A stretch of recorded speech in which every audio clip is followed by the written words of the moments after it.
several courses and several workshops on changing sexes and so on. Tell us what your experience has been like. The courses I've been to are very informative, but the only problems that I've been attending all these courses is how can I apply it to my next job. Many times, especially one of the programs, for example, that I attended for SPUR, it's called the Validation for Pharmaceutical, but the problem is after finishing the course, there's no guarantee of placing. So that's why it comes to place to questions whereby, will I get a job after going through all this training? That is the question that I'm asking myself right now. Do you find that the PMETs who come to you for your workshops, which is the employability ones, right? Are they in a similar situation? Well, many of these PMETs, they have not applied any jobs, perhaps for many years.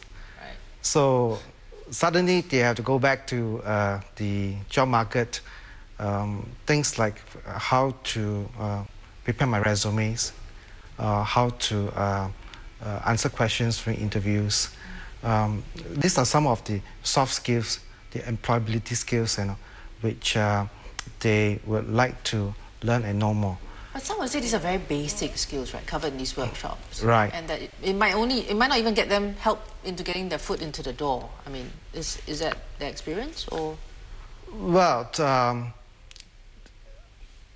what they need to do actually is that first, most of them will have to see how they can get a chance to be interviewed. I think that's the first barrier they have to cross. I think this is always a concern. Now that, let's say, they are given a chance to be interviewed, to be seen by the recruiters, it's just how they present themselves.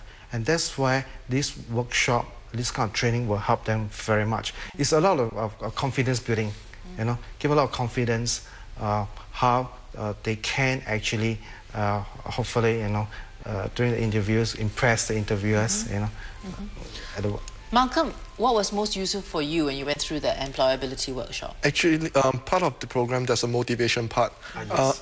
Many people who are being retrenched are pretty sad and down towards this turn. So in the PMET workshop, the first portion of it is to motivate people. If the feedback that we got from the class is that we are happier, I should say, after going through, after going through the class.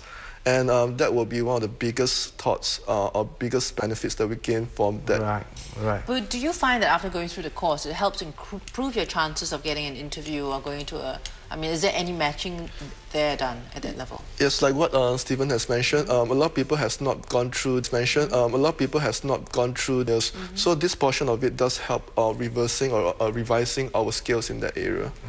Yeah. The other thing that has come up recently is this thing about transparency when employers hire people. Do you find that there are some hidden barriers for older workers or PMETs who have lost their job in their 30s and their 40s? This is not an easy answer. There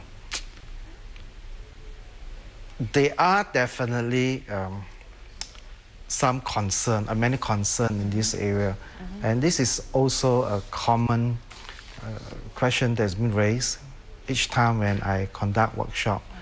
Now that I am in my 40s, I'm in my 50s, do I stand a chance to be selected for interviews? A lot of the time, it may not be just the employer. That's how I feel about it. It could also be the recruiting managers. Right. Their selection process, the criteria, and things like that.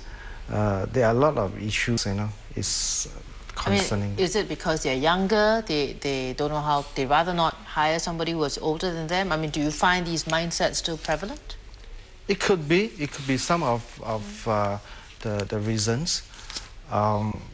That's where why they are not selected for not always the case. It is not the case. I think all interviewing process does have certain kind of basic criteria. We always use this concept of ASK, start with the K, knowledge. Does these job seekers have the basic requirement, educations level, qualifications, training, which is very important. Then as his skills, the years of working experience, is it relevant? Not so relevant.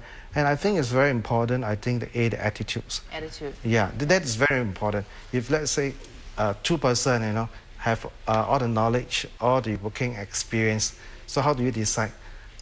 Then the next best will be who is the best person, the right fit, for this position.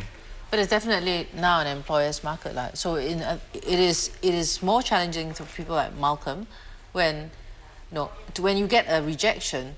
Do you find that employers tell you why you're rejected so that you can improve and have a better chance next time? What is your experience been?